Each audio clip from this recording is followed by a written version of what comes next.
Esta es si no me equivoco, es la mesa número 5, que lleva por título Enseñanza crítica del derecho. Voy a empezar simplemente hablando un poco del currículum del doctor Lucas Machado Fagundes, que nos visita del Brasil. El doctor Lucas Machado Fagundes es postdoctorando en Derecho en la Universidad Federal de Río Grande del Sur, doctor y maestro en Derecho por la Universidad Federal de Santa Catarina, investigador del CLACSO, donde estudia donde se han realizado estudios sobre Estado y constitucionalismo latinoamericano, así como investigador del Grupo Pensamiento Jurídico Crítico Latinoamericano, coordinando la línea Constitucionalismo Crítico. También ha sido profesor de la maestría en Derecho y profesor colaborador en la maestría en Derechos Humanos en la Universidad Autónoma de San Luis Potosí, México. Por favor, démosle la bienvenida y un fuerte aplauso al doctor.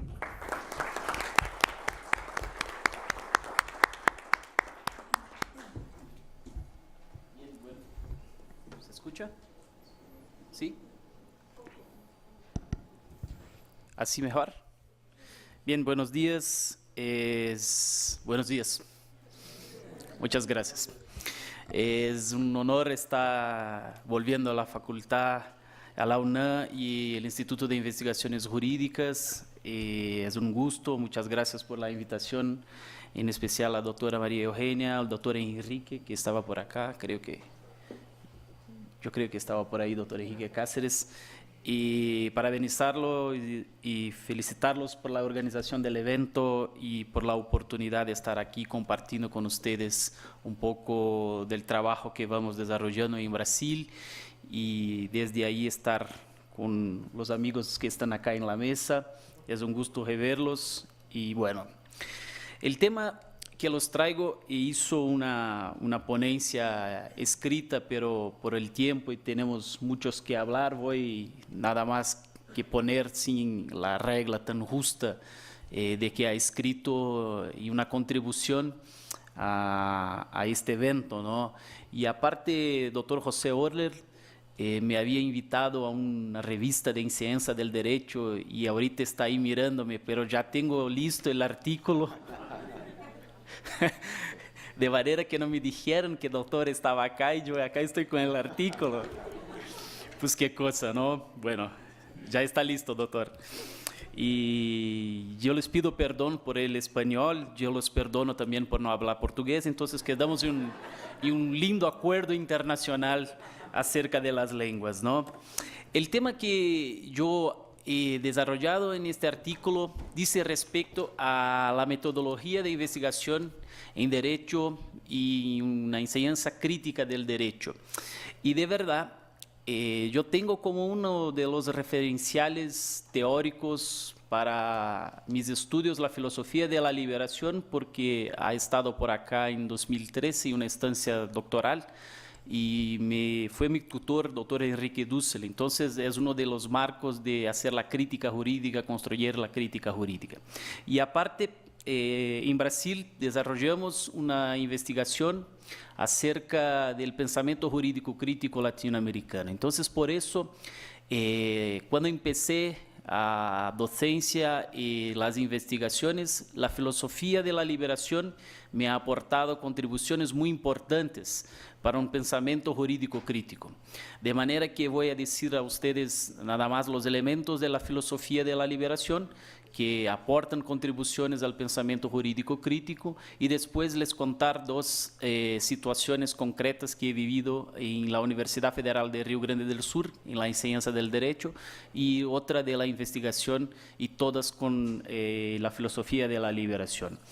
El primer tema que yo les digo de la filosofía de la liberación en la importancia de los estudios del derecho, y yo soy maestro de Derecho Constitucional en la licenciatura y en la maestría, y yo lo pongo la filosofía de la liberación a partir de un marco categorial o sea, de algo que tomamos para leer la realidad concreta del derecho y desde ahí hacer una abertura al fenómeno jurídico como un fenómeno de una historicidad concreta. Esto es importante porque la filosofía de la liberación, aparte en este librito de Dussel, pone 6 niveles de reflexión muy importantes. Es proximidad, totalidad, mediación, exterioridad, alienación y liberación. Estos niveles yo los pongo para la interpretación del fenómeno jurídico. Y desde ahí los sacamos la génesis de la historicidad ideológica del derecho. Aparte, ahí afuera platicaba con Daniel Sandoval acerca de la ideología del derecho y esto fue uno de los elementos, porque desde la filosofía de la liberación se puede mirar el discurso ideológico del derecho. Y la maestría que yo soy maestro en Brasil es una maestría en derechos humanos. Y en esta enseñanza del derecho, a partir del marco de la filosofía de la liberación, es posible mostrar la inversión ideológica que se hace de los derechos humanos hoy. Como un discurso en que si yo pregunto en un gran público en la sociedad quién es contra derechos humanos, hoy ninguém es contra derechos humanos, pero cuando se pregunta qué se entiende por derechos humanos, hasta los grandes multinacionales son a favor de los derechos humanos y defensores de derechos humanos. Entonces la filosofía de la liberación, desde estas categorías, totalidad, mediación y exterioridad, porque no voy a tener mucho tiempo de desarrollarlas acá, nada más exponer y después en el debate podemos aclarar, revela esta inversión ideológica de los derechos humanos. Y aparte, revela que la historicidad del derecho, por lo menos en Brasil y quizás en América Latina, es un instrumento que legitima la dominación, ¿sí? Y una dominación colonial y después de colonialidad del poder, de colonialidad del saber. Por eso, el proceso de enseñanza del derecho se puede poner en 4 momentos que la filosofía de la liberación nos propone para hacer una crítica. Uno de estos momentos es la pedagógica de la liberación. Y esta pedagógica de la liberación yo puse en las clases de derecho para mirar algunos fenómenos. Por ejemplo, en términos de derecho constitucional, las matrices del derecho constitucional. En general se pone que las matrices es estadounidense o las europeas, francesa, inglesa y quizá los más desarrollados las alemanas. Y nosotros no tenemos una matriz propia de derecho constitucional, no pensamos derecho constitucional o nada más hacemos aquello que José Gauss ha dicho de las árboles trasplantadas. No, tenemos una historicidad y somos dentro de la totalidad de la modernidad, pues que el constitucionalismo es un fenómeno moderno y por ser moderno hay 2 caras. La cara de la emancipación en los procesos de las matrices tradicionales y la cara de la colonialidad en los procesos de América Latina. Hay un jurista mexicano llamado José Aguilera Rivera que tiene un libro En pos de la quimera. Y él ha dicho que América Latina ha sido un gran laboratorio para el constitucionalismo liberal. Pero cuando este ya tendría listo el prototipo del constitucionalismo, cerró el laboratorio y borró las experiencias que tendrían ahí de la historia de la constitucionalidad para que no se hubiera descubierto qué cuestiones tenemos ahí. Y cuando uno se pone en este marco de la filosofía de la liberación, a abrir la puerta de este laboratorio cerrado y borrado de la historia, vamos a ver que cuando la matriz francesa declaraba derechos universales de los ciudadanos en Europa, la otra cara del fenómeno en la realidad latinoamericana es al revés, es de colonialidad. Y por ahí se puede emergir la experiencia de Haití, por ejemplo, que es olvidada, este libro de James, del Jacobino Negro, y de ahí mirar experiencias constitucionales, un marco constitucional de transformación. O entonces, cerca de donde vivo, en Porto Alegre, en 1813, 1814, la experiencia de José Artigas, en la Constitución, en las instrucciones del año 13, donde se constituye una concepción que es soberanía particular de los pueblos libres. Pues bueno, todo y cualquier marco de la teoría de la Constitución trabaja con soberanía y trabaja con pueblos y trabaja con libertad. Pero estos los borramos de nuestra historia de constitucionalidad y de nuestra teoría constitucional. Y desde ahí miramos hacia otros lados, a los árboles trasplantados y a otras cuestiones que importan al derecho constitucional. Todos estos elementos se pueden revelar a partir de este marco de interpretación de la filosofía de la liberación, desde la idea de totalidad, desde la idea de exterioridad y su metodología de investigación analítica. En este me pongo en un punto acerca de la investigación, porque coordino un grupo de investigación que ha dicho acá constitucionalismo crítico en América Latina. Y en Brasil ahorita se está como un fenómeno de investigación acerca de las constituciones de Ecuador, de Bolivia, como las más desarrolladas, de todo. Bueno, sí, y hasta los temas son desarrollados. Y uno de los temas que toca es el pluralismo jurídico, ¿no? Entonces en Brasil dije, mira qué desarrollada la constitución, ahorita el Estado no es la única fuente. Bueno, nunca ha sido la única fuente del derecho, que no hay novedad ninguna en este proceso. El tema es que ahorita la Constitución dije esto.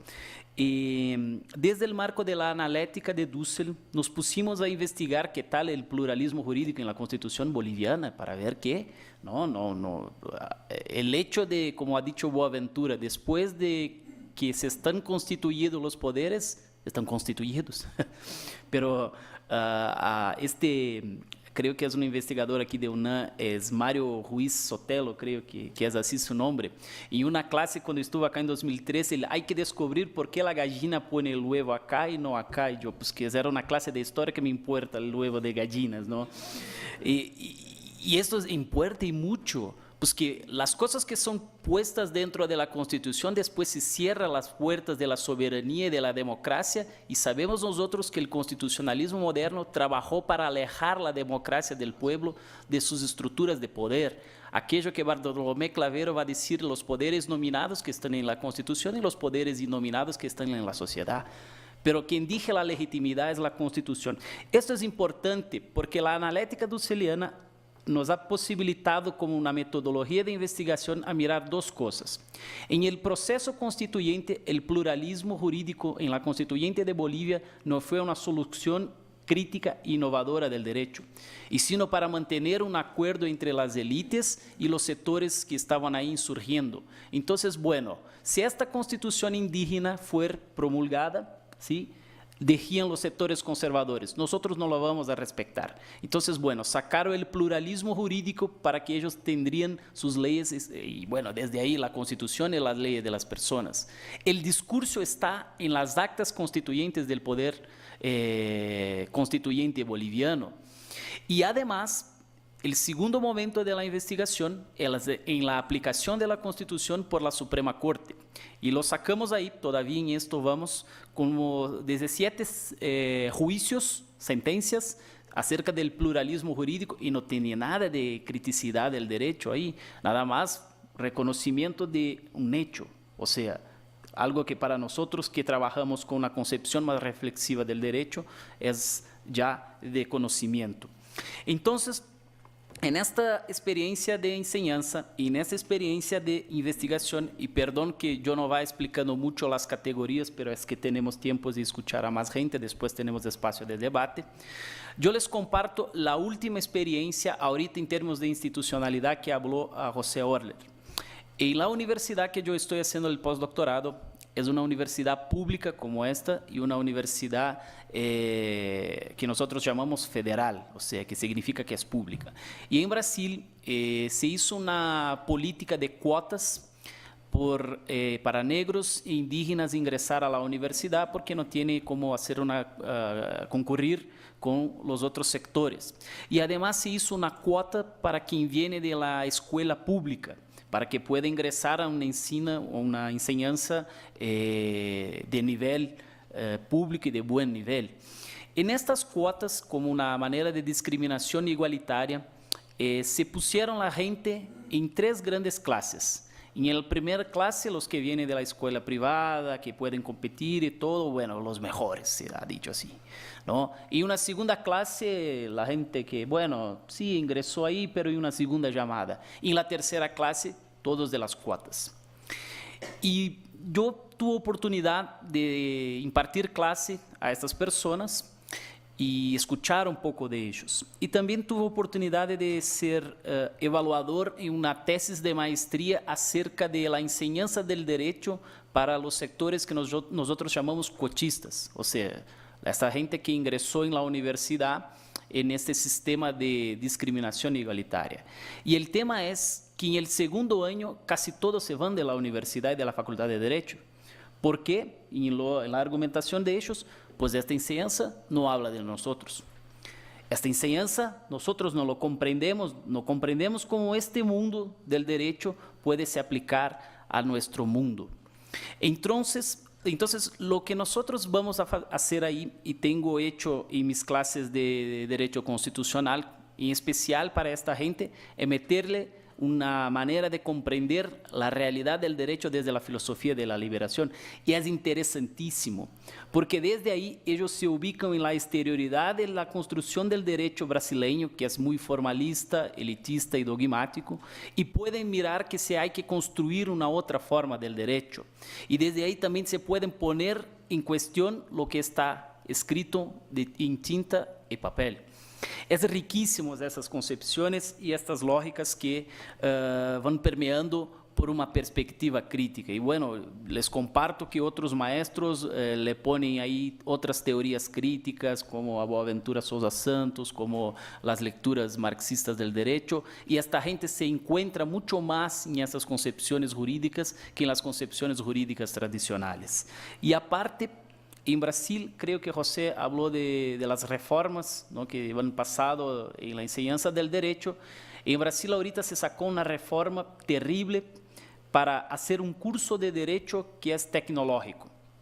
No sé si acá en México tiene esto, un curso tecnológico de derecho. ¿Qué es un curso tecnológico de derecho? Bueno, ¿para qué perdemos tiempo con historia del derecho, sociología del derecho, filosofía del derecho, si podemos estudiar derecho civil, derecho penal y, bueno, derecho constitucional, porque, bueno, hay una constitución y hay que leerla, ¿no? No, en serio, esto el gobierno de Brasil sacó ahorita y quiere meter, porque, bueno, la Facultad de Derecho, cuando empieza a poner estos temas críticos, empieza a cambiar el sistema, empieza a cambiar la historicidad que el doctor habló. Nuestro currículum de las Facultades de Derecho son de la década, ¿no? No ingresaron al siglo XXI todavía, pero ahorita quiere ingresar dejando de afuera las disciplinas propedéuticas. O, como dije el doctor José, una profesionalización, yo creo que es esto, ¿no? Este es el término que se utiliza en Brasil. Y una cosa muy interesante, tiempo de este curso tecnológico de Derecho, 2 años, y ya están listos. Pues cree, en esto andamos en Brasil, de un lado, una mercantilización muy fuerte de la enseñanza del derecho, y de otro, concepciones críticas que van a los pocos cambiando el ambiente de las facultades de derecho, cambiando la enseñanza del derecho y cambiando la investigación jurídica. Yo les diría que he descubierto en un campo filosófico no jurídico, una buena experiencia de hacer algo que podríamos decir poner temas políticos en las clases y, por supuesto, en las ideas del derecho. Perdón por ir muy rápido, pero creo que tenemos espacio para platicar. Muchas gracias.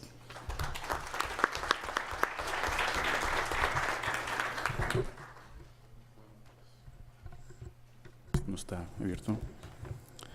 Sí, está. Bueno, agradecemos la ponencia del doctor Lucas Machado y, bueno, ahora le doy la palabra al maestro, un momento, por favor, que aquí tengo, al maestro Sergio Martín Tapia Argüello, quien es maestro en Gobierno Mundial de la Ley y Democracia Constitucional en la Universidad de Génova, Italia, y también, bueno, ha hecho estudios de doctorado en Derechos Humanos en las sociedades contemporáneas en la Universidad de Coimbra, Portugal, y quien también ha sido investigador del CONACYT con los proyectos PAPITS, los derechos humanos en la transformación jurídica contemporánea en México, ganador del concurso de investigación Dolores Echeverría 2014, así como del proyecto Epistemología y Crítica Jurídica, Ontología del Pensamiento Político en América Latina,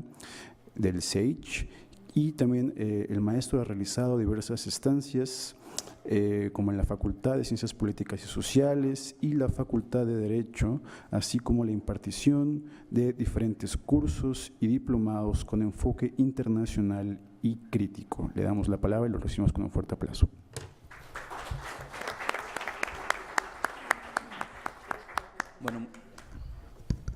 Bueno, muchas gracias. Siempre que alguien lee el currículum, hasta uno se pregunta, ay, de veras, ¿a quién están presentando, no?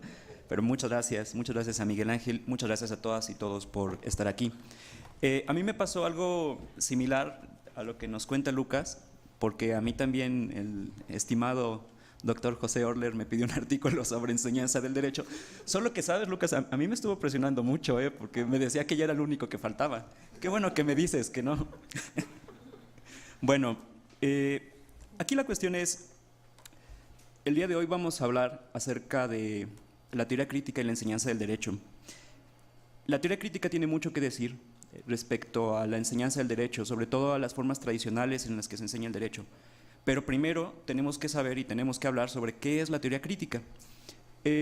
Voy a ponerlo en términos muy sencillos. La teoría tradicional es aquella que parte de la idea de que existen ciertas cosas que no pueden estar cuestionadas bajo ningún parámetro, que existen cotos vedados que tú no puedes cuestionar de ninguna forma.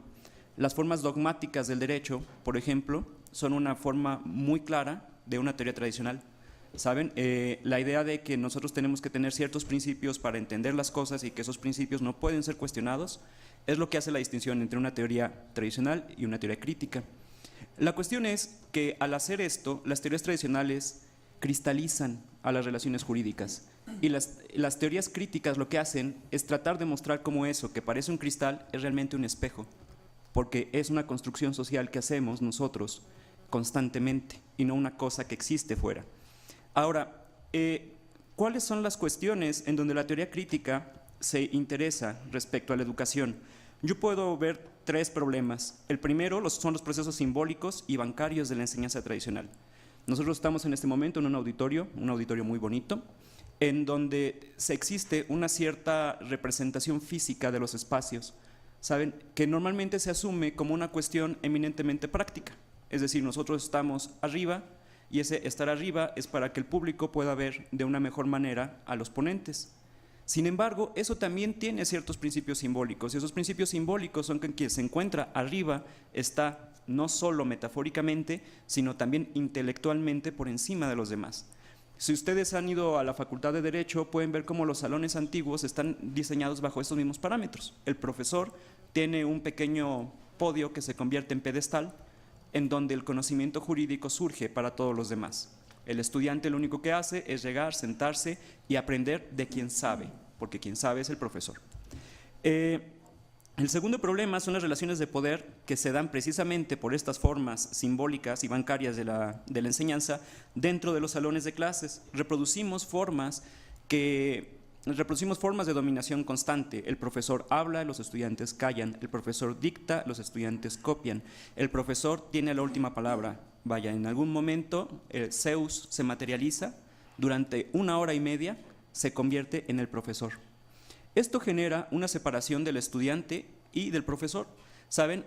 Por ejemplo, en la facultad yo siempre suelo decirles, oigan, ¿saben qué? A mí no me digan profe, no me digan maestro, no me digan licenciado, porque mis papás tardaron mucho tiempo en ponerme el nombre de mi papá, pero en elegir el nombre para que yo me llame así. Yo me llamo Sergio, ¿no? Y Sergio soy. La cosa curiosa es que generalmente siempre hay alguien que levanta la mano y dice, disculpe, profesor, yo le voy a hablar de usted y usted es mi profesor y por lo tanto le voy a decir profesor. Yo digo, bueno, pues sabes, yo no tengo ningún problema con ello. Pues me puedes decir profesor porque efectivamente es mi profesión, ¿no? Soy maestro, soy catedrático. Pero la cuestión es que cuando me dices profesor, me deshumanizas a mí también. De la misma manera en que el alumno es deshumanizado por estos procesos, el profesor también. porque el profesor es una máscara que se pone cualquier persona que está ahí dando la clase. Y el profesor se vuelve un artículo intercambiable de clase. Llega el profesor, se va el profesor, llega el profesor, y los seres humanos que están detrás de la máscara no importan. Bueno, yo les voy a contar que un estudiante de primer año me dijo: sí, yo entiendo lo que usted me dice, pero a mí sí me educaron. Yo dije, bueno, está bien, ¿no? No tengo ningún problema, pero ¿a qué te refieres con que te educaron? ¿Te refieres a que a ti te dijeron que así es el mundo? Dice, no, mire, le voy a decir la verdad, usted estudió mucho. Y yo, bueno, no tanto. Estuve matriculado en muchos cursos y me dice, usted estudió mucho. Usted tiene licenciatura, usted estudió maestrías, usted está en el doctorado y, por lo tanto, usted merece respeto. Respeto que no se pierde si me dicen Sergio. Respeto que no se gana porque me digan profesor. Pero, ¿cuál es entonces lo que usted quiere decir, joven? Bueno, que cuando yo sea tan estudiado como usted, no quiero que me hablen de tú. Y no voy a querer que me digan por mi nombre. Yo voy a querer que me reconozcan como una persona que estudió mucho. Y como yo quiero eso para mí en el futuro, entonces yo lo hago aquí y ahora con usted. Yo lo que pensé es, este joven va a ser un brillante profesor de la Facultad de Derecho. No, porque el día de mañana va a ser la persona que le dicen, oiga maestro, doctor, que me costó trabajo. Está bueno, ¿no? Cada uno tiene sus propias formas. A mí, en lo personal, no me gusta la deshumanización que esto conlleva. Estas formas reproducen relaciones de dominación, porque nos enseñan a que nosotros tenemos que obedecer a las personas que han sido dotadas de autoridad, sin cuestionar de dónde viene esa autoridad, sin cuestionar por qué esa autoridad existe y sin cuestionar la legitimidad de esa autoridad. De la misma manera, reproducimos formas de reproducción del capital. Les voy a contar, yo la licenciatura la estudié en la Benemérita Universidad Autónoma de Puebla, porque soy poblano. Es un chiste interno que tenemos con amigos porque dicen que siempre termino diciendo que soy poblano. Efectivamente, algo bueno tenía que tener, y es que soy poblano. Ahora, cuando yo estudié en la UAP, fui parte del proyecto del Plan Minerva. El Plan Minerva consistía en que nosotros no teníamos clases seriadas, es decir, no teníamos que entrar a las 8 de la mañana o a las 7 de la mañana, salir a la 1 de la tarde, sino que nosotros podíamos, en un ámbito de libertad académica que nos permitiera desarrollar todo nuestro potencial, elegir los horarios para las clases.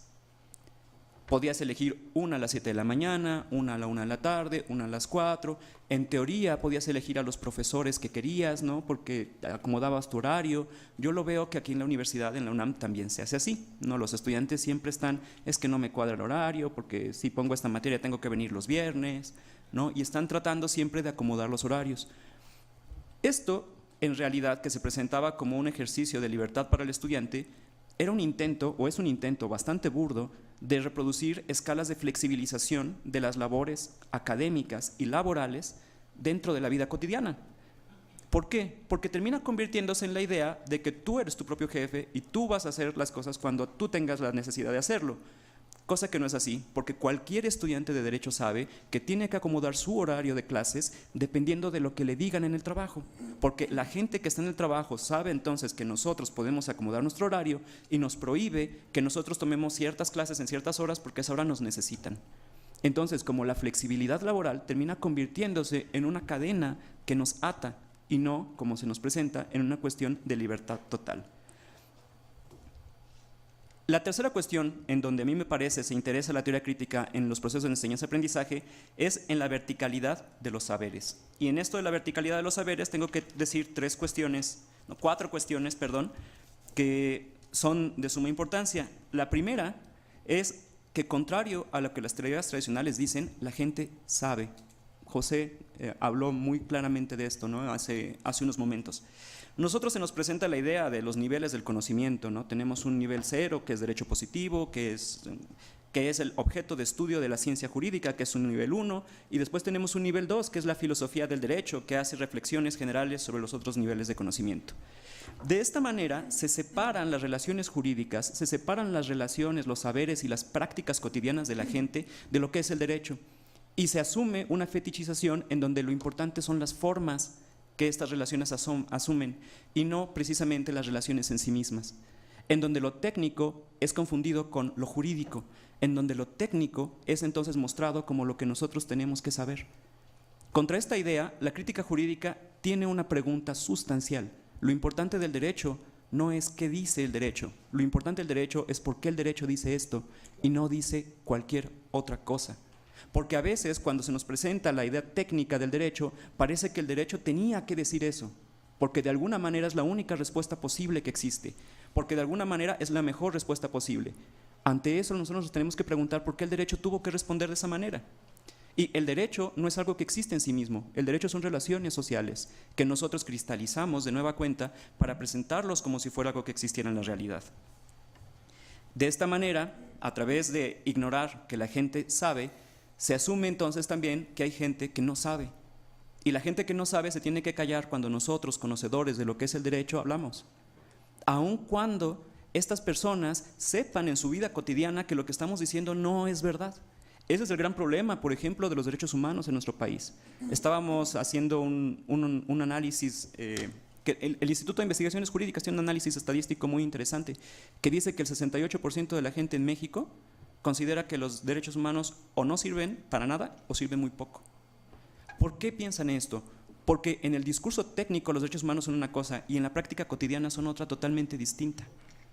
Entonces, cuando nosotros queremos llegar a vender los espejos de la realidad jurídica que nosotros, como grandes sabios y conocedores del derecho, tenemos, y les decimos que ellos se tienen que comportar de una manera determinada para que las cosas funcionen, y la gente dice, es que yo siempre me comporto así y de todos modos Raúl Salinas sale libre, entonces se dan cuenta que lo que nosotros estamos haciendo es vendiendo espejos y humo.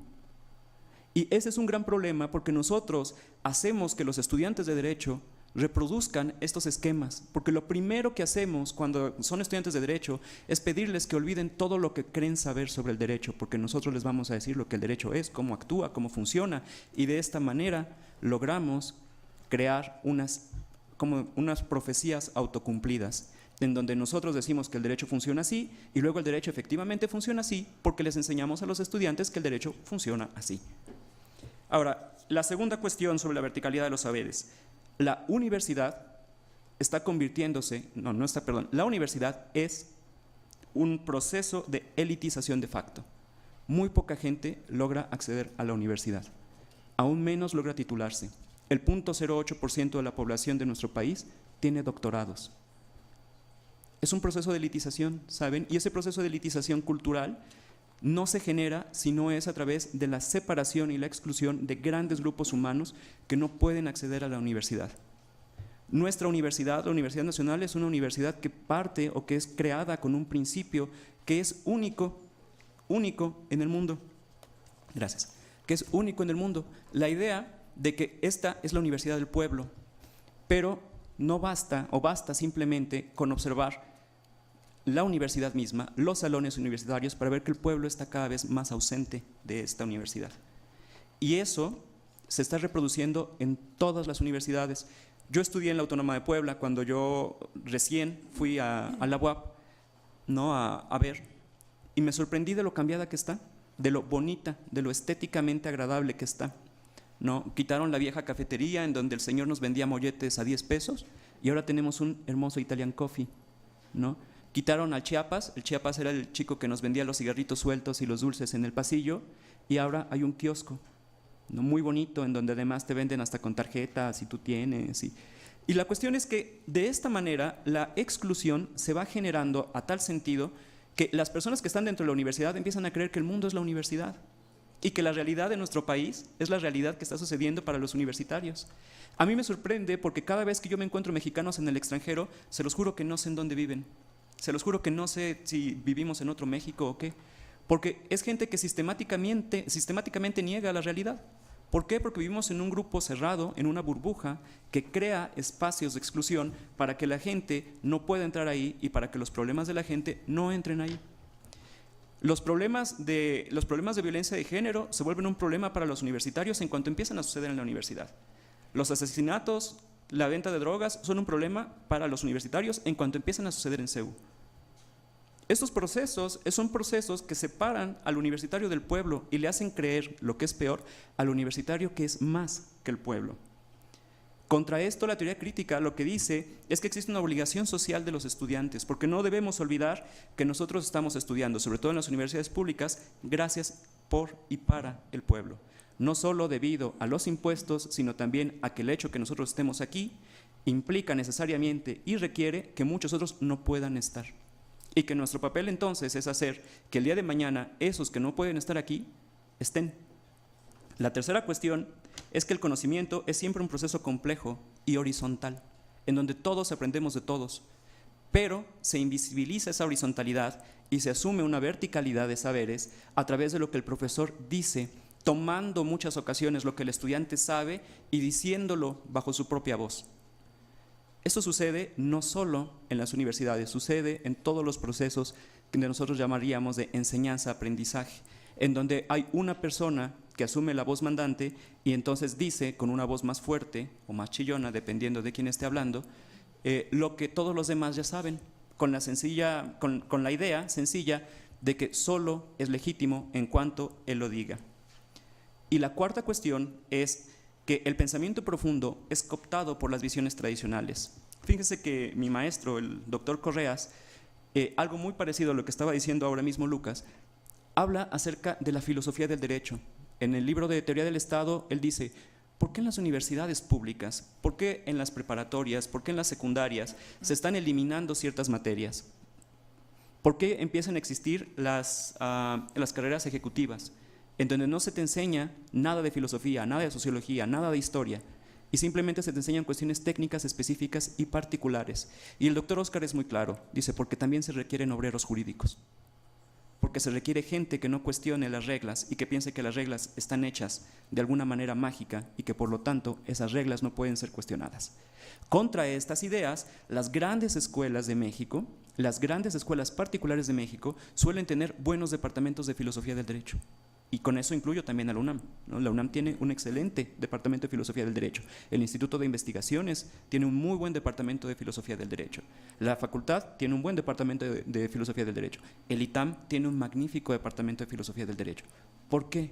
¿Por qué si se supone, por ejemplo, que el ITAM es una escuela que está preocupada por cuestiones económicas y técnicas, tiene un buen departamento de filosofía del derecho? Y lo que el doctor Oscar dice es muy claro, porque quien sabe que las reglas son hechas, puede entonces hacerlas. Y quien no sabe que las reglas son hechas, entonces simplemente las obedece. Ante todas estas cuestiones, la teoría crítica parte de la idea de que nosotros tenemos que romper con los paradigmas de la verticalidad de los saberes y tenemos que desarrollar una nueva práctica que nos haga, de forma social, dejar atrás estos procesos de dominación. Ante esto, dejo al aire algunas preguntas. Todo lo que estoy diciendo, me parece, tiene mucho sentido para varios de ustedes. Veo asentimientos, veo el soporte, tal vez están diciendo, bueno, menos Daniel, como siempre, pero yo veo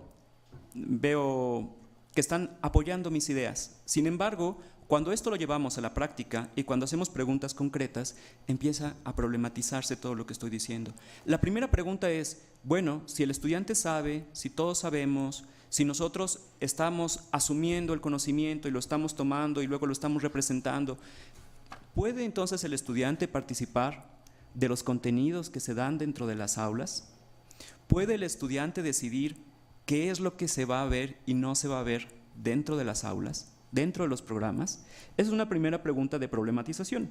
Y la segunda pregunta es si la universidad, como forma existente en la realidad, puede ayudarnos para lo que se supone que es su propósito, la superación de la desigualdad social y la emancipación humana. Porque la universidad tiene límites. La Universidad Nacional hace cosas maravillosas con los límites que tiene. La economía nos presenta recursos escasos y esos recursos escasos tienen que aprovecharse de la mejor manera posible. Ante esta idea, entonces nos cabe preguntar si puede generarse una práctica crítica y emancipadora dentro de un proceso como la universidad. Y ante estas preguntas, entonces, es que la teoría crítica empieza su trabajo. Les agradezco mucho y va a haber espacio para que platiquemos todos todavía.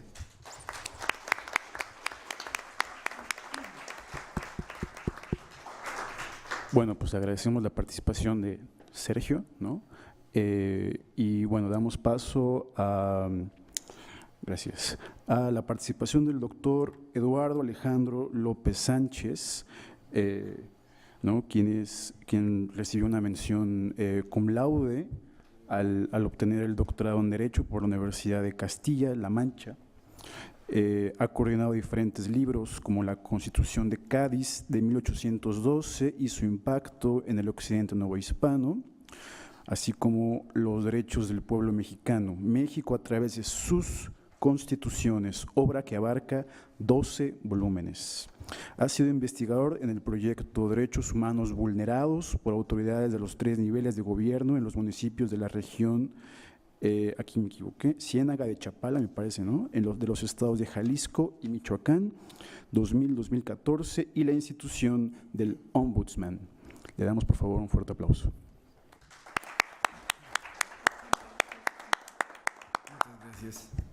Muchas gracias. En principio es agradecer a todos ustedes la presencia, así como la invitación de la doctora María Eugenia Alvarado y el doctor Cáceres a venir al instituto, que es mi casa. Creo que hace algunos años estuve bastante tiempo por aquí, he estado por varios lugares tratando de aprender un poquito y con respecto a la invitación que me hacen, se me ocurrió presentarles un trabajo que se hizo entre la Universidad Nacional Autónoma de México y la Comisión Nacional de los Derechos Humanos, donde también he estado o estuve trabajando un tiempo. Para esto, la primera pregunta, antes de hacer este trabajo multidisciplinario que nos llevó 2 años aproximadamente y que voy a presentar en la última parte de mi exposición, en principio es: en nuestro país tenemos un grave problema, o más bien iniciaría en que el derecho y los derechos humanos lo tenemos prácticamente a flor de piel todos los días. Prácticamente todos los días tenemos algo que ver con un derecho humano o simplemente con el derecho. Y una problemática que también nos llama la atención: poca gente, ya no tanto alumnos de derecho, me refiero al resto de la sociedad, poca gente lee y evidentemente no va a leer libros de derecho, no va a leer libros de derechos humanos. Y entonces, ¿qué nos encontramos? Pues bueno, que los derechos humanos realmente la población y algunos estudiantes de derecho los desconocen. Y eso es algo grave. ¿Por qué? Porque eso va a permitir ustedes saben que los derechos humanos tienen límites y cuando no se conocen, pues se rompen esos límites, se rompe esa armonía. Ustedes saben que nuestra sociedad se rige por normas, por reglas que va a permitir una convivencia. Entonces, bien, ante esta situación dices, bueno, ¿cómo vas a transmitir el conocimiento tanto al que estudia derecho como al que no lo estudia o simplemente no estudia ninguna carrera? Y obviamente, si queremos tener una sociedad que viva en armonía, tiene que tener conocimiento, tiene que conocer por lo menos un poco. Entonces, bueno, para ello nos dimos a la tarea de empezar a buscar una herramienta en donde hay muchas formas de transmitir el conocimiento. Que en este caso hay personas que son muy visuales, hay personas que con estar viendo una información lo asimilan, hay otros que son auditivos, muy auditivos, hay personas que simplemente con el hecho de estar escuchando están asimilando el conocimiento. Entonces, bueno, la tarea, repito, nos llevó aproximadamente 2 años, fue una labor multidisciplinaria, la cual me tocó coordinar, ser uno de los 3 coordinadores generales de esta obra, en donde, les repito, la preocupación y la intención es cómo transmites el conocimiento, en este caso de los derechos humanos, no nada más al que estudia derecho, sino a la población en general. Entonces, para ello me voy a permitir mostrarles, me voy a pasar aquí a la computadora. Esta herramienta, les repito, la hicimos entre la UNAM y la Comisión Nacional de los Derechos Humanos y obviamente se instala en una computadora. Si se fijan, aparece un menú. En este menú, ¿qué encontramos? Bueno, donde dice CNDH, hay una bibliografía, que si vemos la bibliografía tiene más de 1000 títulos en materia de derechos humanos, así como direcciones electrónicas, para quien quiera investigar, quiera profundizar. En el segundo nos vamos a un glosario de términos jurídicos. Ustedes saben que los que estudiamos derecho, pues de repente utilizamos cada término y la gente no nos entiende, entonces le tienes que dar esa herramienta. Perdón, ya ingresé, no quería, pero ingresé. Obviamente también voy a iniciar con esto. Si no me voy a este campo donde dice derechos humanos, va a aparecer un escenario que dices, bueno, ¿y esto qué tiene que ver? Algo muy simple, a través de animaciones. ¿Qué le voy a decir a la gente? Pues bueno, en primer término, aquí no se alcanza a ver muy bien las cosas, pero bueno, tenemos que ver los derechos de las personas con alguna discapacidad, los derechos sociales a favor de los trabajadores, la libertad de asociación y reunión. Aquí no lo pude instalar el disco, pero bueno, puede circular el escenario y de repente quiero entrar, por ejemplo, a la libertad de asociación y reunión. Entro y vamos a encontrar un primer nivel en donde viene lo más básico. Primero una animación, que se entienda, que la gente al verla lo identifique. Después escuchamos una información. Libertad de asociación y reunión. Todos tenemos derecho a reunirnos y asociarnos libremente, siempre que sea en forma pacífica y con alguna finalidad lícita. Cuando se trate de asuntos políticos, solo podrán participar los ciudadanos de la República. Bien, esa es una primera información que dices, toda la población debe conocer eso respecto de la asociación y reunión. Después nos vamos a un segundo nivel de información. ¿Qué vamos a ver en ese segundo nivel de información? Bueno, en un momento dado, ¿en dónde está ubicado constitucionalmente este artículo? Y algo importante, a partir de esta flecha es una explicación lo más sencilla posible para que la gente, no nada más el estudioso del derecho, la gente común lo puede entender. Y por ejemplo encontramos ¿qué es una autoridad? Ahí hay un hipervínculo que nos va a llevar a la definición. Si se fijan, ahí aparece una definición. ¿Qué es una autoridad? Por si alguien que está leyendo no lo sabe. Aquí puedo avanzar en el número de páginas, en fin. Pero resulta que aquí vamos a ver en el centro, como lo acabo de notar, el catálogo de derechos humanos que hay en nuestra Constitución. Y aquí, ¿a qué nos va a llevar? Pues bueno, quiero ver algún otro derecho, lo veo y es enorme el catálogo, que poca gente a veces lo conoce, y vamos a entrar, por ejemplo, al derecho a la paternidad. Bueno, ya entro nuevamente a la ubicación, una explicación, pero viene algo importante, información jurídica, en donde empiezo, ¿qué legislación federal me va a hablar de este derecho? Y algo importante, ¿qué instrumento internacional ratificado por nuestro país va a tocar este derecho?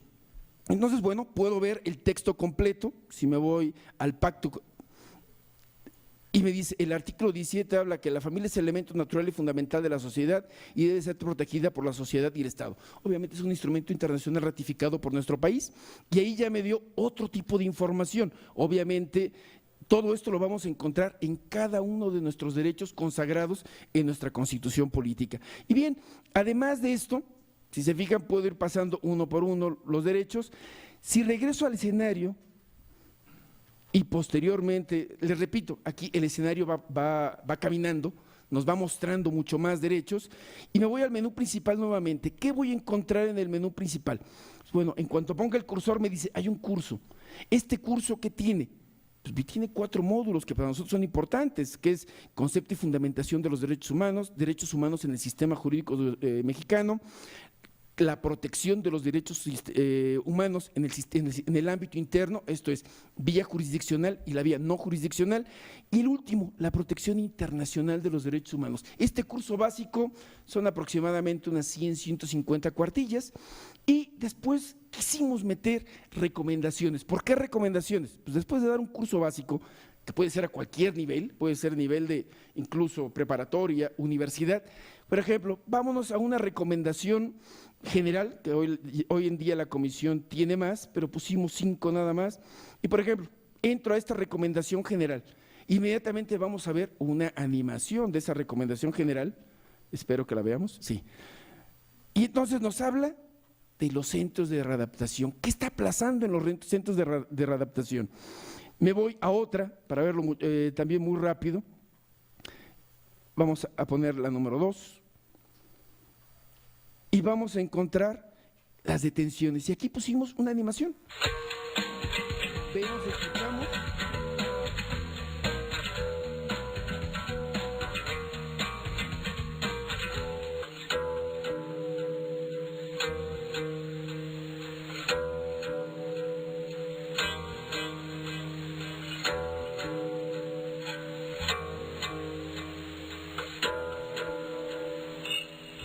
Bueno, aparece la imagen de lo que es una situación, una detención arbitraria. Y entonces aquí les puedo comentar, la experiencia que hemos tenido con esto es que después de dar el curso básico a ciertos niveles o de presentar el disco a otros, por ejemplo los niños inmediatamente lo entienden, algo que nos llamó la atención o una experiencia que tuvimos es que de repente estuvimos con personas con discapacidad visual y escuchaban, otros con discapacidad auditiva y veían y por lo menos estaban entendiendo lo que tratábamos de transmitirles respecto de determinado derecho. Aquí también algo que es importante mencionar, esta herramienta pues evidentemente se pensó que fuera en un disco interactivo porque es muy barato reproducirla, es muy barato llevarla. Si esto lo pusiéramos en hoja serían 4 volúmenes y serían enormes. Y para la gente que no está acostumbrada a leer, pues evidentemente no lo va a hacer. En cambio, con esta herramienta, ya sea profesor o cualquier capacitador, puede hacerlo. Una de las experiencias que tuvimos, que fue en Guerrero, precisamente en el posgrado de la Universidad del Estado, un alumno decidió llevarlo a la montaña donde él iba a través de esta herramienta a capacitar a su población. Entonces, bien, esto nos permite en un momento dado tener una herramienta para, no tanto, bueno, la enseñanza, pero lo más importante, transmitir este conocimiento, estos derechos humanos que estamos tan carentes de que la gente los conozca porque los violentamos a cada día y no sabemos a veces si los violentamos o no. Creo que ahora, tanto me tocó recorrer todo el país dentro de la Comisión Nacional como ahora que estoy al frente de una unidad académica de la UNAM en una población que es Jiquilpan, que todo el mundo se pregunta, bueno, Jiquilpan es la cuna del general Lázaro Cárdenas, una población pequeña, no más de 60,000 habitantes, y resulta que ahí me doy cuenta de que las violaciones constantes a derechos humanos, la gente no se da cuenta, la gente no conoce, la gente no sabe a quién acudir cuando se vulnera un derecho, porque si no lo conoce, pues tampoco sabe quién lo protege. Entonces, bueno, ante esa circunstancia, esta herramienta para mí ha sido de mucha ayuda, pero aparte, ¿cuál es la propuesta? Si ya tenemos una herramienta de esta naturaleza que permite tener una información muy vasta en ella, ¿por qué no elevarlo a una plataforma para que de ahí, a través de internet, se pueda bajar en cualquier escuela, en cualquier centro, en cualquier reunión que se tenga y de alguna manera ir transmitiendo el conocimiento? Para mí, la difusión resulta ser muy básica. Yo creo que el conocimiento no puede quedarse nada más en una universidad o en una persona, debe abrirse. Y este tipo de herramientas a través de las tecnologías de la información y la comunicación nos va a permitir, en un momento dado, que la gente tenga más acceso a la información y cuando tenga un problema lo puede consultar. Y si lo ponemos en una plataforma en donde lo podamos ver a través de los móviles, lo podamos ver en cualquier computadora de cualquier escuela y algo importante, no nada más a universitarios, como tiene estos diferentes niveles, puede verlo el profesor de primaria y bajar la información que requiere y transmitirla al alumno, puede verlo el de secundaria, puede verlo el de preparatoria. Y por último, hay algo importante, en todas las universidades, por desgracia, al principio inicié que el derecho y los derechos humanos está implícito en la vida de cada uno de nosotros. Pues bueno, quien estudia arquitectura, quien estudia ingeniería, no conoce derechos humanos. Y entonces, ¿qué es lo que sucede? ¿Por qué no instrumentar que se tenga una materia optativa?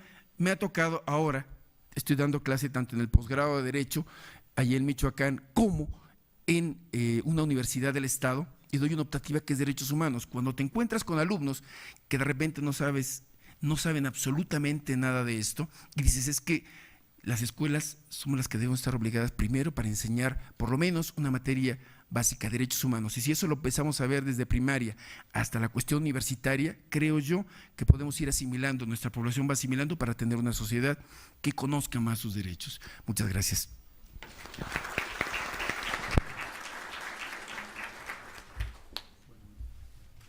Agradecemos la participación del doctor López Sánchez y a continuación cedo el uso de la palabra al doctor Jorge Robles Vázquez, quien es doctor en Derecho por la Universidad Nacional Autónoma de México, con la tesis Los Critical Legal Studies y la crítica a la educación jurídica en el sistema romano germánico, los contenidos educativos relevantes de la materia de teoría jurídica contemporánea 1 y 2. También es profesor de la División de Estudios de Posgrado de la Facultad de Derecho y ha publicado junto con Ivonne Tovar Silva el libro Teoría Jurídica Crítica Norteamericana, una introducción a los Critical Legal Studies. Aborda la temática de la crítica jurídica y le damos un fuerte aplauso, por favor.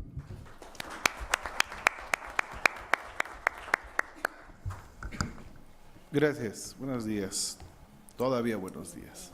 Antes que nada, quiero agradecer a los organizadores la invitación, al doctor Cáceres Nieto, a la doctora María Eugenia Alvarado, para estar en esta mesa con tan distinguidos universitarios. Quiero platicar estos minutos respecto a un tema sobre los enfoques y concepciones de la educación jurídica en la Facultad de Derecho de aquí, de la UNAM, ¿no? ¿Cómo se ha entendido? ¿Qué enfoques, qué visiones de educación jurídica se han tenido? La UNAM tiene una característica muy interesante. La Facultad de Derecho, antes llamada Escuela Nacional de Jurisprudencia, podemos encontrar sus antecedentes en 1867, prácticamente 150 años prácticamente. Y por increíble que parezca, si uno rastrea en la literatura de la propia facultad, alguien en algún momento de estos 150 años ha reflexionado sobre cuáles han sido los enfoques educativos que se le dieron. Haciendo un poco de arqueología en ese sentido, buscando, encontré los trabajos de un profesor, Roberto Esteva Ruiz. Roberto Esteva Ruiz fue profesor de la Universidad de la Facultad de Derecho, estamos hablando de 1904 hasta su muerte en 1959, fue el decano en su momento de la facultad, en su momento también fue el encargado de abrir las instalaciones nuevas de Ciudad Universitaria, ¿no? En 1954, 52 por ahí. Pero dejó algo de interesante de literatura, ¿no? Muy, muy interesante. Desgraciadamente hay que rastrearla, ¿no? en la biblioteca, pero encuentra uno de que Esteva Ruiz reflexiona incluso sobre cómo se veía la facultad, bueno, la entonces Escuela Nacional de Jurisprudencia y sus enfoques. Y él señalaba que con el nacimiento de la Escuela Nacional de Jurisprudencia encontraba especialmente el peso del positivismo de Gabino Barreda, ¿no? el médico famoso del siglo XIX que trajo las visiones del positivismo y gracias a él se crearon grandes instituciones jurídicas, el sistema educativo incipiente del siglo XIX, y cómo la educación jurídica tenía un gran sabor positivista y un positivismo comtiano. Posteriormente se identifica la gran influencia de la exégesis francesa, ¿no? E incluso el propio Esteva Ruiz señalaba cómo también se le daba gran peso a esta tradición francesa de la exégesis francesa, aun cuando también se combinaba con el positivismo comtiano, ¿no? En gran medida, incluso el propio Esteva Ruiz señalaba, la mayoría de los profesores de la facultad eran discípulos de Gabino Barreda y dejaban traslucir constantemente en aquel culto mismo de la ley positiva y la filosofía en que se inspiraban y con lo cual en cierto modo modificaban la pureza del exégesis. Es decir, se puede identificar con estos rastros cómo en esta segunda parte del siglo XIX la Escuela Nacional de Jurisprudencia tuvo estos dos grandes enfoques principalmente. Incluso todavía en 1917, cuando se hace la Constitución, se pone en un artículo, que es el artículo 14, cómo se debe interpretar la ley, ¿no? Y ponen que la interpretación de la ley civil en los juicios civiles debe ser conforme a la letra de la ley y su interpretación jurídica a los principios generales del derecho. Este precepto constitucional, el propio Esteva Ruiz señalaba que pues, es exégesis, pero cuando los constituyentes del 17 pusieron eso en el artículo 14, pues ya era una corriente vieja, es decir, pues se pusieron cosas superadas en la nueva constitución. Dijimos, bueno, pues está bien, fue en 1917, el fragor de las batallas, la revolución. Lo más raro es que sigue vigente al día de hoy ese precepto, y eso a la larga ha traído sus consecuencias de que la exégesis existe no solamente en las escuelas, sino existe hasta en los tribunales, que es lo peor, ¿no? Pero bueno, Siguiendo esta línea de tiempo, el propio Esteban Ruiz hace un corte muy interesante para la década ya de los 50 y él trata de decir cómo ve la facultad de Derecho, ¿no? ¿Qué enfoques? Dice. Él mismo decía, bueno,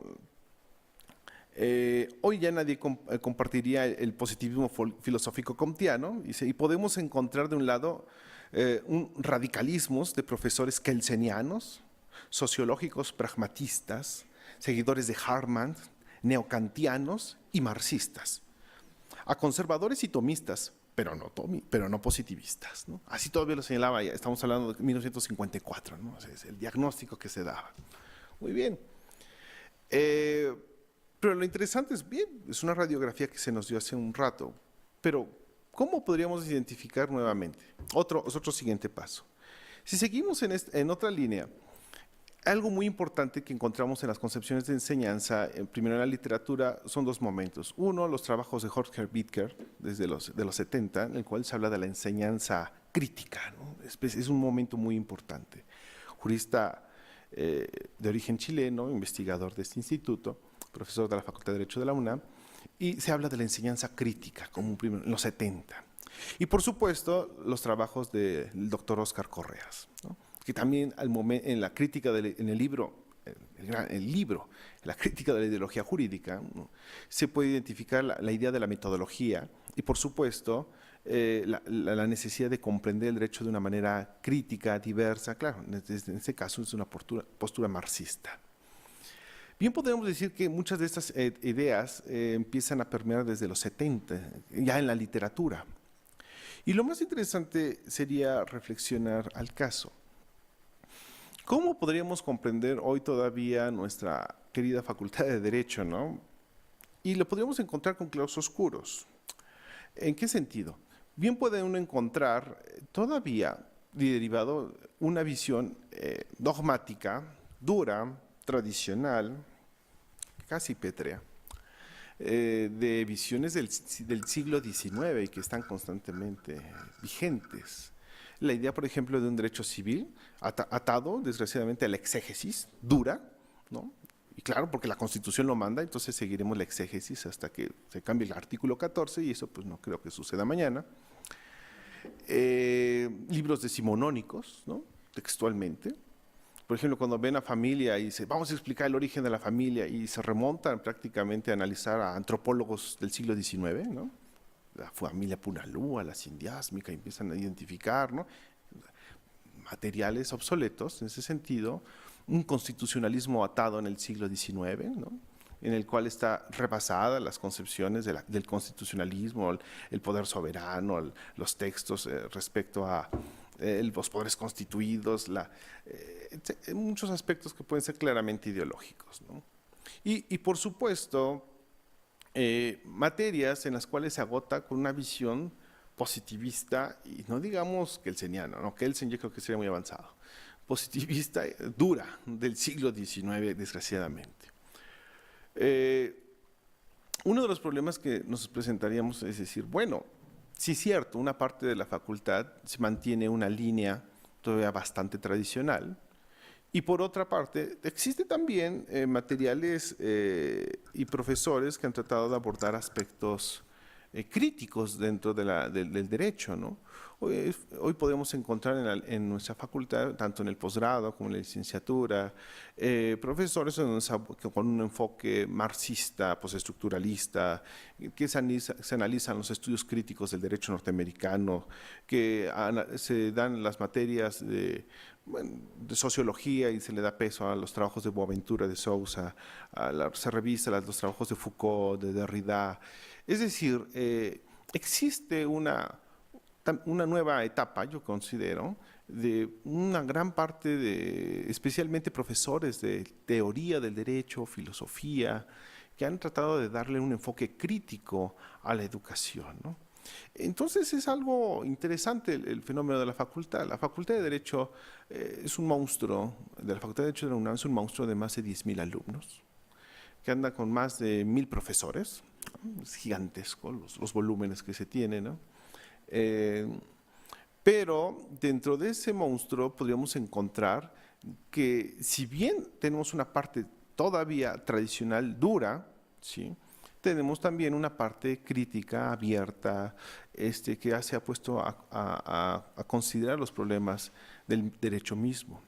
Y en ese sentido, también es necesario reflexionar sobre los problemas de la educación jurídica, ¿no? O sea, el problema de la educación jurídica, desgraciadamente, sigue siendo muy tradicional, ¿no? En ese sentido, ¿no? Atada al profesor, centrada en la clase magistral.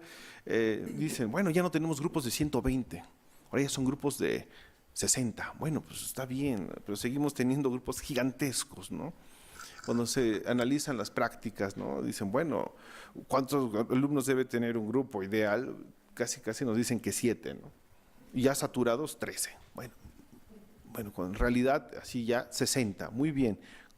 ¿Cómo trabajamos en esa realidad?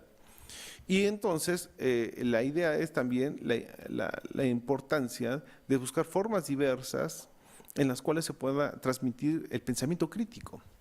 Y por lo tanto, debemos repensar y valorar. Existen, por supuesto, también desde la década, especialmente de los 90s, muchos trabajos en materia de educación jurídica que tratan de superar esta visión tradicional, dura, cerrada, y desde diversos enfoques repensar nuevamente los trabajos del aula, ¿no? Y lo importante es que debemos alcanzar una educación, yo considero una educación jurídica crítica, una educación jurídica donde podamos reflexionar el porqué del derecho, una educación en donde hagamos énfasis del origen del derecho, ¿sí? De dónde surge, y evitar por todo, claramente, una reducción a la técnica jurídica, ¿no? Simplemente dice, vamos a reformar el plan de estudios. Pero dejamos 8 cursos de civil. Bueno, está bien. Entonces, y los 8 cursos del civil es leer el código 8 semestres, ¿no? Prácticamente, no, o sea, repensar qué realmente necesitamos para realmente poder transformar incluso nuestro derecho y nuestras instituciones. Y finalmente, si dijéramos, ¿qué podemos o qué necesitamos también? Bien podríamos hacer que desde la década de los 90, 2000 ha existido nuevos enfoques generacionales, transformaciones generacionales en la facultad, graduales, pero sí creo que se ha avanzado bastante, ¿no? Y poco a poco se han dado ciertos pasos en la transformación de las concepciones jurídicas. No como la idea que quisiéramos de mañana, sí, pasos cortos, pero bueno, seguros que se han dado. Y bueno, esperamos que estas transformaciones sean graduales y se puedan en un momento determinado transformar y esperemos poder señalar, así como lo señaló Esteban Ruiz, con una claridad los cambios que se dieron, poder señalar con mayor claridad estos cambios que se han dado en estos años. Bueno, esa sería la primera aproximación y muchas gracias.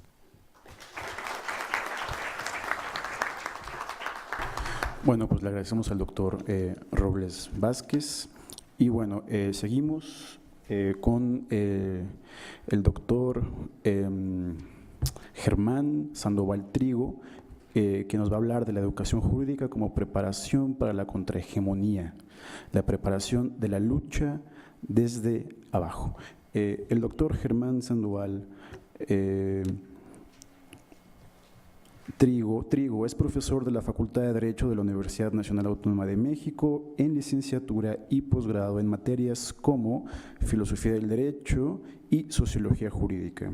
Asimismo, ha impartido cursos a nivel posgrado en la Maestría en Derechos Humanos de la Universidad Iberoamericana y otras universidades en estudios de licenciatura.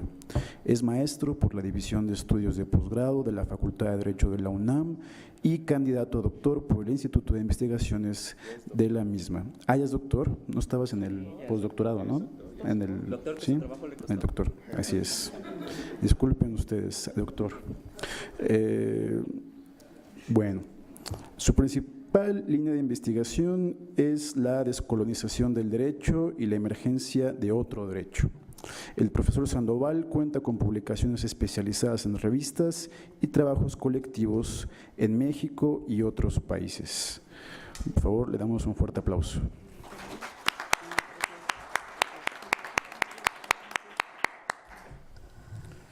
Hola, buenas tardes. Sí, ya tardes. A todos, todas. Me complace mucho el estar con ustedes el día de hoy. Agradezco la invitación del doctor Cáceres, por supuesto, para reencontrarnos de nuevo en esta casa de investigación y obviamente toda la organización, colaboración y el trabajo tanto de profundidad y técnico de la doctora María Eugenia y todo el equipo de Derecho y Sociedad del PAPIT. El día de hoy voy a charlar algo que se ha venido retomando en toda una de las mesas. Afortunadamente me tocó ser la última persona, creo que el último. Sí, la doctora también. Falta la doctora. Penúltimo. ¿Quieres el último? Penúltimo. No, está bien. Ante ese tipo de disciplinarización, bueno, ya, cedo la palabra.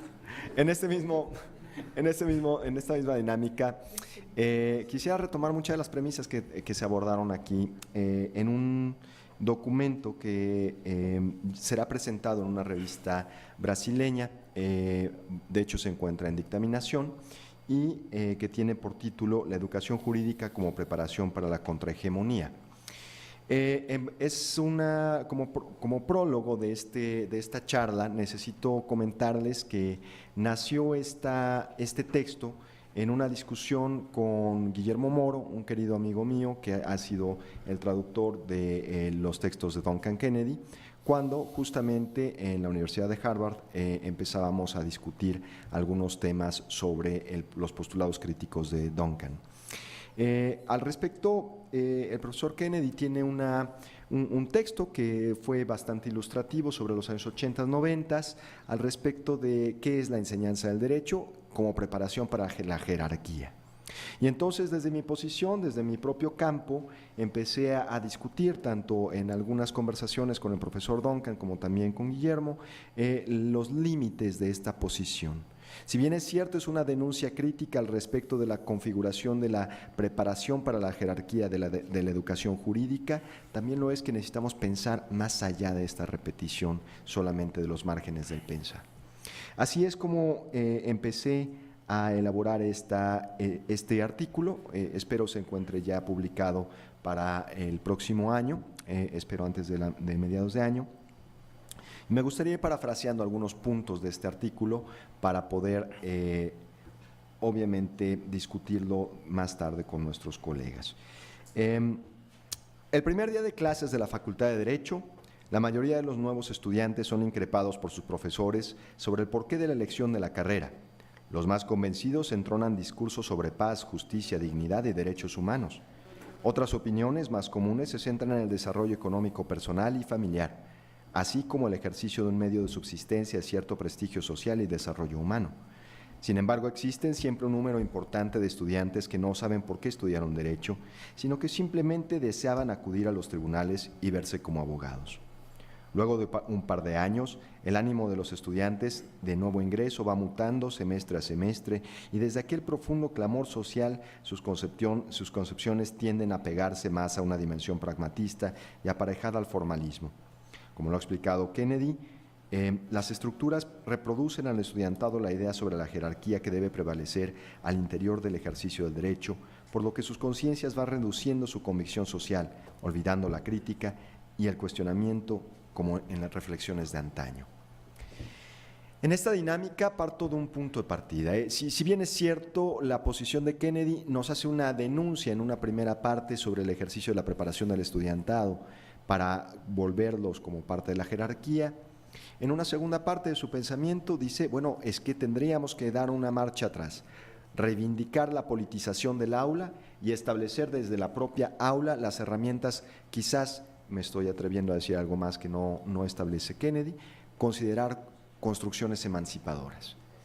La idea me parece interesante, sin embargo hay que entender siempre que estamos presentes en dos tipos de universidades. Quizás Duncan, dentro de la configuración de Harvard, tiene una perspectiva en cuanto a un núcleo social totalmente diferente de lo que podemos encontrar en la UNAM o en algunas otras universidades públicas o privadas de nuestro país.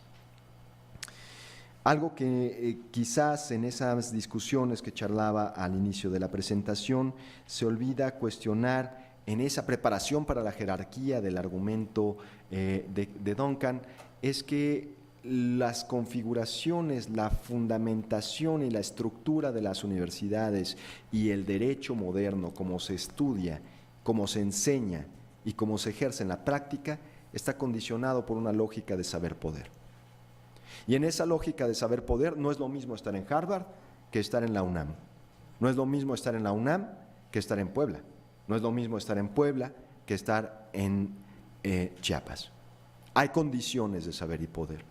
Y para entender la construcción de qué significa la educación jurídica, no solamente tratemos de entender el tema a partir de universalismos, sino que hay que entender los contextos. Y esos contextos nos hablan de centro y periferia. Mientras que Harvard y Oxford pueden tener algunos académicos que, si bien es cierto, hoy en día hablan desde la configuración postcolonial, descolonial, etcétera, siguen teniendo un planteamiento absolutamente de la ritualidad del principal, la ritualidad de la producción del saber, y el monopolio del saber creado desde Europa se viene a replantear justamente 40, 30 años después hacia las periferias como una subordinación sobre los propios temas reflexionados en el centro. Y es así como nos damos cuenta que estas lógicas de saber-poder tienen mucho que ver con la enseñanza y una posible, al menos esta es la pregunta en mi texto, ¿es posible enseñar desde el aula una condición contrahegemónica de la educación jurídica? Y cuando digo una condición contrahegemónica, tengo que ver justamente con la posición de Boaventura de Sousa Santos al respecto de epistemologías del sur. Una condición que defienda la dignidad, una condición que defienda las condiciones de las posibilidades de otra vida, de un saber posible, de un saber decente y una vida prudente. En este orden de ideas, debemos de dar cuenta que la organización de las estructuras institucionales tienen una condición muy singular. Hay dos casos de educación que quisiera abordar. Un caso, el de la educación progresista, el del paradigma de los derechos, el del paradigma de los derechos humanos, el del paradigma de la racionalidad. Por supuesto. En este orden de ideas podemos tener una serie de desarrollos intelectuales, teóricos, en donde hoy en día se habla de condiciones de democracia como perfeccionamiento de los propios derechos humanos o derechos humanos como perfeccionamiento de la democracia, como un ejercicio de racionalidad del Estado, en donde el Estado constituye una noción del bien común por su propia esencia y condición. Sin embargo, yo les retaría, más que retarlos, yo les pediría que tuviéramos un poco de sentido común. Porque si bien es cierto nuestra realidad social ha sido degradada, también lo es que el principal instrumento para la degradación de nuestra realidad social ha sido el derecho. La idea del derecho particularmente ha sido hegemonizada, ha sido construida y, vaya, desde algunos discursos marxistas se podrían entender que definitivamente es un medio de condición de control de clase, pero también es una estructura de poder. Y bajo esa misma estructura de poder se trata de un ejercicio de dominio, pero no de un dominio netamente político, sino que previamente este dominio tiene una condición y un núcleo que solamente se hará traslúcido si hacemos un poco de recuento de dónde venimos a este punto. ¿Cómo es que ahora las nociones de un Estado mínimo para el ciudadano al respecto de derechos, de acceso de derechos, y un Estado máximo de ejercicio de la economía para las empresas, para el extractivismo y cualquier otra actividad política, económica? Justamente ahí es donde debemos de empezar a pensar de qué clase de derecho estamos hablando. Y en esas dimensiones progresistas valdría mucho empezar a hacer una crítica interna desde el carácter progresista del paradigma de los derechos, del paradigma de los derechos humanos, y comenzar a alzar la voz como el apareamiento entre economía y desarrollo de derechos humanos se encuentra en el mismo seno de su propia retórica. Y bajo ese punto valdría la pena empezar a pensar en otros derechos humanos. ¿Por qué los derechos humanos solamente se reifican como una realidad posible al respecto de la Carta de la ONU? Bueno, ¿quieren hablar de la ONU? Pongámosle la otra sigla que les hace falta. Organización de Naciones Unidas Capitalistas. De otra manera, no vamos a poder entender el sentido de los derechos humanos de los que estamos hablando. Porque en el momento en donde generamos oposición de derechos humanos entre comunidades en aislamiento voluntario en la Amazonía al respecto de derecho privado como propiedad, pues entonces ahí tenemos una tensión de derechos que el subordinado solamente buscará poder hacer o tener voz a partir del propio discurso del principal, lo que implica una relación de dominación, una relación de poder y un silenciamiento y destrucción de saber. En esa lógica, la crítica interna le corresponde a los que hacen este paradigma de derechos progresistas. Al mismo tiempo podemos pensar en otra educación, la educación crítica. Y bajo esa tesitura, como bien decía el doctor Robles, Jorgito, como bien decía el doctor Robles, tenemos que darnos cuenta que si bien es cierto, hoy en día se han aperturado en las facultades de Derecho algunas discusiones sobre postestructuralismo, posmodernidad, epistemologías del sur, argumentos completamente críticos de nuestra época, postcoloniales, descoloniales. Haciendo honor a la contrahegemonía, no recibí ningún papel. Sin embargo, en esa misma lógica vale la pena pensar algo. ¿Cuántos profesores en la Facultad de Derecho de la UNAM, cuántos investigadores en este instituto tienen una condición crítica total? ¿Cuántos somos contratados con definitividad? ¿Cuántos en realidad somos tomados en cuenta como parte de la estructura de estos lugares? El gran problema es que si sumamos 10 personas que trabajamos estos temas en la facultad, somos muchos. Al respecto del persecucionismo que podemos tener por cualquier tipo de falta, es más que evidente. Justamente ahí hay un punto. La idea de la reflexión crítica nos llevaría a replantearnos una necesidad, tener un campo estructural de diálogo, justamente como el que podría tener Duncan. Pero Duncan, es decano en la Universidad de Harvard, por supuesto que su voz cuenta. Al respecto, en una universidad periférica, no del centro, sino como la UNAM o como alguna universidad en Puebla, en Chiapas o en Oaxaca, pues existen graves problemas. Ahí de pronto nos lleva a una reconfiguración que me gustaría mucho gestionar desde la reflexión que hace Santiago Castro en la idea de la Ibris 0.0. La Ibris 0.0 para Santiago Castro es algo muy interesante. ¿Cómo nace la reproducción del saber poder en América Latina, en la colonialidad? ¿Para qué se utilizaron las universidades? ¿Para qué se utilizó la escuela? Centros de disciplinarización, destrucción de saberes y afirmación de una reproducción jerárquica como la que habla Kennedy, pero en cuanto a saberes y posiciones culturales. Después, como lo plantea Boaventura de Sousa Santos en la idea de la universidad del siglo XXI, debemos reflexionar que la construcción de la universidad, aún en pleno siglo XX, fue un proyecto estatal. Y como tal, el proyecto estatal controla un tipo de dimensión entre saber-poder.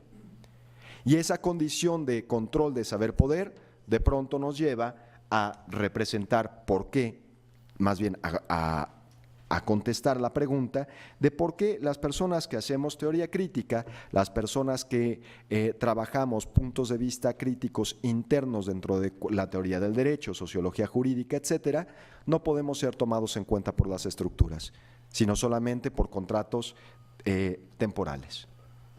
¿Por qué? Porque atenta al núcleo del saber poder. Y en esa propia lógica, valdría la pena darnos cuenta que así como la raza, así como el tipo de condiciones estructurales del condicionamiento disciplinario de la universidad del siglo XVII, hoy en día lo seguimos advirtiendo, y ya no se trata quizás de contenidos emblemáticamente raciales, pero sí de contenidos abiertamente ideológicos. Y las construcciones sociales del derecho hoy en día imperan de una necesidad de reivindicar más allá el derecho, más allá de una condición ideológica de un solo monopolio del saber. Por ende, voy haciéndome hacia el fin de este texto, vale la pena pensar una cosa. Si bien es cierto los monopolios de la ciencia, el monopolio de la universidad estaba condicionado también por las estructuras nacionales del Estado en el siglo XIX hacia el siglo XX, vale la pena hoy en día, para pensar que existen otras alternativas, solicitar y empezar a trabajar por desmontar el monopolio del saber de la universidad y darnos cuenta que también allá afuera existen lógicas de saber-poder, de las cuales podemos abrevar. Los movimientos sociales, particularmente el ejercicio del derecho o del combate jurídico o del combate del positivismo jurídico en los tribunales, también nos pueden enseñar. Pero he ahí el problema, porque en el momento en donde decimos lo que el litigio estratégico está realizando dentro de las clases, muchas veces no coincide totalmente ni con los temarios ni con los ejercicios disciplinares. De ahí la necesidad de dar cuenta de una cosa. Los abogados principalmente, los que tomamos el riesgo de la academia jurídica, ya no como profesión, sino como vida de riesgo, tenemos una necesidad, y es voltear a otros monopolios de interpretación, voltear hacia la sociedad, aprender de la sociedad y empezar a enseñar lo que la sociedad dentro de la universidad necesita, y eso es bajarse de las torres de marfil. En esa propia lógica, termino solamente con una frase de Paulo Freire. ¿Quién sentirá mejor que ellos los afectos de la opresión? ¿Quién mejor que los oprimidos se encontrará preparado para entender el significado terrible de una sociedad opresora? ¿Quién más que ellos para ir comprendiendo la necesidad de la liberación? Liberación a la que no llegarán por casualidad, sino por la praxis de la búsqueda, por el conocimiento y reconocimiento de la necesidad de luchar por ella, lucha que por la finalidad que le darán los oprimidos será un acto de amor en el cual se opondrán al desamor contenido en la violencia de los opresores. La pedagogía del oprimido, aquella que debe ser elaborada con él y no para él, en tanto hombres o pueblo de la lucha permanente de la recuperación de su humanidad. Pedagogía que haga la opresión y sus causas de objeto de la reflexión de los oprimidos, de lo que resultará el compromiso necesario para su lucha por la liberación, en el cual esta pedagogía se hará y rehará. Por eso, solamente me gustaría concluir diciendo que si es momento de pensar en una construcción de una educación jurídica de contenido contrahegemónico, entonces primero debemos darnos cuenta que todos los presentes y toda nuestra sociedad está en un grado de opresión. Buenas tardes.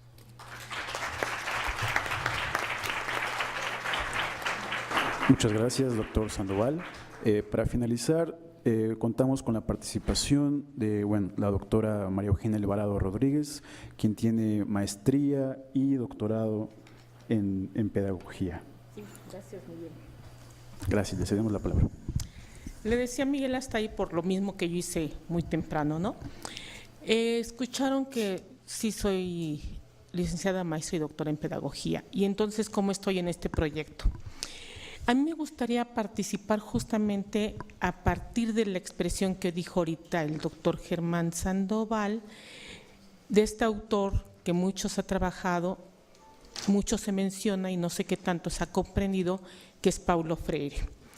Pero principalmente en función de algo. En efecto, hay una sociedad de oprimidos, opresores y todo eso, pero jugamos un doble rol. No somos oprimidos todo el tiempo y somos opresores también. O sea, eso tenerlo muy claro. Sí, es un rol que intercambiamos. No todo el tiempo somos sumisos y todo esto, sino que jugamos los dos roles, primer punto. Y los jugamos desde el momento en que nos apoderamos de una voz y no le damos la voz al otro. Y cuando somos alumnos sabemos hacerlo. Para esto en educación hay un concepto que a mí me gusta mucho, que es el de currículum oculto. Pero en la acepción donde nos demuestran cómo los alumnos logran controlar el avance de las materias. ¿Cómo lo hacemos? A través del no me lo enseñaron, no me lo dijeron, no lo vimos. Y entonces el maestro, en su buena actitud y disposición, se regresa. Y luego decimos, ¿por qué no acabamos programas y planes de estudio? Pues justamente porque jugamos este rol, ¿no? Le decimos al maestro, no lo vimos, y el maestro se frena. O le decimos al maestro, no entendimos cuando realmente entendemos, y somos muy buenos distractores. Eso es una gran realidad. Y somos los dos, tanto los docentes como los estudiantes. A mí me gusta mucho más decir estudiantes porque es un rol activo, más que alumnos, ¿no? Pero yo venía justamente y les quiero compartir una cuestión, precisamente como alguien que comparte un sueño, diría Martin Luther King, un sueño en el cual pienso en una sociedad más democrática, un sueño en el cual pienso en otro mundo posible. Y en ese aspecto llegué azarosamente y por decisión propia con el doctor Oscar Correas hace 4 o 5 años, ¿no? Y además ahí empezamos a ver que con las trayectorias, 2 trayectorias totalmente diferentes, pues se conjugaron. Y en este aspecto yo estoy ahorita coordinando un proyecto donde aquí hay algunos integrantes de un proyecto PAPID, el cual ha buscado, primero y antes que nada, pensar en la formación de, yo decía antes cuadros, el doctor Ambrosio Velasco me dijo que dijera círculos, ¿se acuerda, doctor Casas? Entonces, la formación de círculos en la cual, desde diferentes disciplinas, podamos entender, podamos compartir, podamos conformar lo que es la teoría crítica y la teoría crítica del derecho, la teoría crítica jurídica. Debo decir que en este proceso, pues yo soy pedagoga, es muy insensato y osado, dirían algunos, como lo decía el doctor Orler hace un rato, pero me he visto acompañada de muy buenos colegas. Todos los que están aquí, menos Miguel, Miguel no, porque Miguel es de filosofía, Miguel es el que nos ha llevado a la moderación. Entonces, y sin embargo, hemos buscado desde diferentes áreas de conocimiento, diferentes disciplinas, entender qué es esto de la crítica jurídica, estudiar el derecho, estudiar esto, y pensar que es posible desde un proyecto interdisciplinario ver nuevas formas de enseñar y de aprender, no solamente un lenguaje jurídico, sino algo más allá. Y es ir conformando, insisto, desde la interdisciplina, desde la epistemología, desde la ontología y desde el nuevo pensamiento latinoamericano. Entonces, esto ha sido acompañando y que me he visto con psicólogos, filósofos, pedagogos, sociólogos, y les podría decir mucho más, pero ver cómo no es solamente que toda área de conocimiento no solamente pertenece a alguien, sino que se enriquece en el momento en el cual lo compartes con el otro. Y entonces desde diferentes visiones y desde diferentes concepciones puedes escuchar y puedes aprender con el otro. En aras del tiempo, los invitaría a que viéramos todo esto de las preguntas, y de hecho el doctor Eduardo López participa con nosotros en el proyecto, el doctor Robles fue postdoctorante en el proyecto, bueno, el doctor, el compañero Sergio Tapia nos ha ayudado mucho también en esto, lo mismo Germán, Lucas, ¿no? Sí les quería decir que esta construcción es una construcción realmente producto de diferentes áreas del saber, de diferentes profesionales que han sido sumamente generosos al compartir sus saberes. Con esto pasaría yo, si hay preguntas, le pasaría la moderación a Miguel, yo hasta ahí, para dar tiempo mejor al debate y ya sabiendo que nos tenemos que retirar un ratitito, ¿sí? Gracias, Miguel. Gracias Bueno, a todos. pues antes de las preguntas al público, vamos a hacer yo creo que 1 o 2 preguntas, ¿no? Si alguien quiere comentar, hacer un comentario entre nosotros mismos, los doctores quieren hacer un comentario entre ustedes o pasamos a las preguntas del público. ¿No? ¿El público? Sí. Bueno, ok, perfecto. Bueno, entonces, hay 2 preguntas. El doctor Cáceres. ¿Ya? Bueno, antes que nada, una intervención muy académica. Les recuerdo que cuando termine esto está la foto, para todos los que quieren ir a la foto del recuerdo del evento aquí afuera. Ahora, la académica, una cosa que he comentado con Germán. Sí, es claro y estamos de acuerdo en que vivimos en un sistema de tlatoanismo, autoritarismo, de opresión, etcétera. Todos los bien nacidos quisiéramos que eso se revirtiera. El planteamiento es cómo transito, primero cómo modelo y diagnostico el estado de cosas inicial no deseado, cómo modelo el estado de cosas final deseado, qué indicadores voy a tener para medirlo, qué estrategias de intervención intermedias voy a intentar ¿Y cómo voy a poder ir probando la eficiencia de todas estas variables y estrategias de intervención? Eso es lo que lo he comentado con Germán, creo que le falta a la escuela crítica. Creo que es un discurso que pinta muy bien el tipo de problemas que hay, el tipo de cosas a las que deberíamos transitar, pero siento que en un ambiente, en un entorno académico, lo que nos está faltando es un sustento de validez científica y de carácter teórico duro. Creo que lo que le pasó a la escuela crítica, por ejemplo a Duncan Kennedy, es que sí fue un movimiento crítico, pero se quedó en un movimiento que terminó porque no hubo carácter de propuestas de carácter científico. Entonces, en ese sentido, aplaudo mucho la iniciativa de María Eugenia de estar invitando a personas de otras áreas del conocimiento, y también haría la invitación de que pues, no solamente ustedes, sino todos los que estamos interesados en ver cómo transitamos de estado de caos inicial a estado de cosas final, busquemos en la universidad un soporte científico y no meramente discursivo, porque corremos el riesgo de que se quede ahí, solamente un discurso atractivo y retórico, pero en la universidad no estamos para eso están los políticos. No reproduzcamos la función política si somos críticos. Ese sería mi comentario.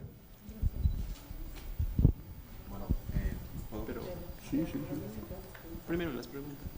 Yo también quiero. Sí. Bueno, por allá tenemos unas preguntas. Sí, aquí, por acá. Mi comentario sería para Sergio. Sí. Digo, señor Retes, me sumo yo mucho a la exposición que das en el sentido de ir en contra de la deshumanización del profesor, ¿no? Me considero de la misma línea. Para mí, yo le digo a los alumnos, como quieras decirme, por mi nombre, profesor, licenciado, maestro, como te nazca, nada más mientras no me haga referencia a toro castrado, ¿no? De ahí en fuera, todo lo que como quieras decirme. Y de esta manera tenemos tenemos la preocupación de fomentar ese clic con el alumno, y además le estamos dando la confianza de que nos critique, de que nos cuestione y de que vea que no somos inalcanzables.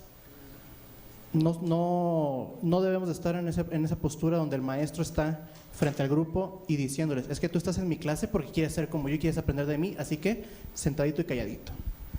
Eso no es el espacio que debemos nosotros de procurar, ¿no? Entonces eso, enfrentándolo a la forma tradicional de la enseñanza, a los profesores tradicionales que tenemos, es complicado cambiarles ese chip para que los profesores recuerden que son personas, que no son entes divinos. Y sí, digamos, también en el aula podemos decir, bueno, es que dentro del aula solamente hay un Dios y soy yo. Pero si citamos también lo que dicen dentro de la película de 300, pero también soy un Dios misericordioso, ¿no? Entonces, debemos poder encontrar ese balance. Entonces, ¿alguna recomendación para nosotros poder permear con nuestros compañeros profesores de decirles, bájale 2 rayitas, ¿no? Yo comparto gran parte, ¿no?, de los postulados. Entonces voy a hacer 2 o 3 preguntas muy concretas que tienen que ver con mi experiencia personal de hace 2 años, ¿no? Generalmente los profesores críticos ocupamos materias muy formativas, sociología, teoría, introducción, filosofía, que están al principio de la currícula o al final.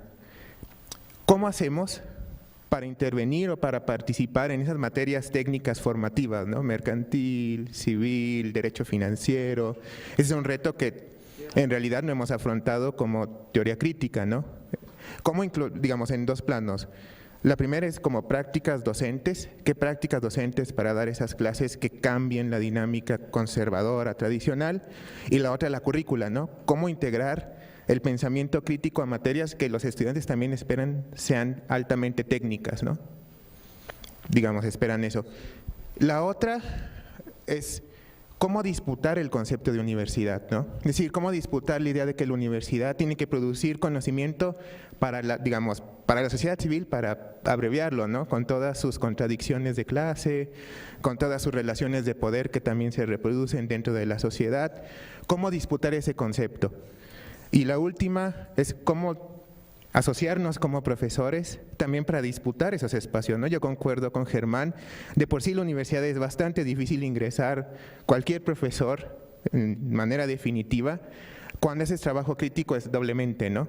Porque esperan doblemente, o sea, que sepas la técnica normal y después sepas algo más que la teoría crítica, ¿no? Entonces siempre he dicho, la teoría crítica es doblemente difícil, ¿no? Porque tienes que saber lo que quieren saber los estudiantes y porque también tienes que dominarlo de tal forma que puedas interpretarlo críticamente, ¿no? Entonces serían mis 3 preguntas.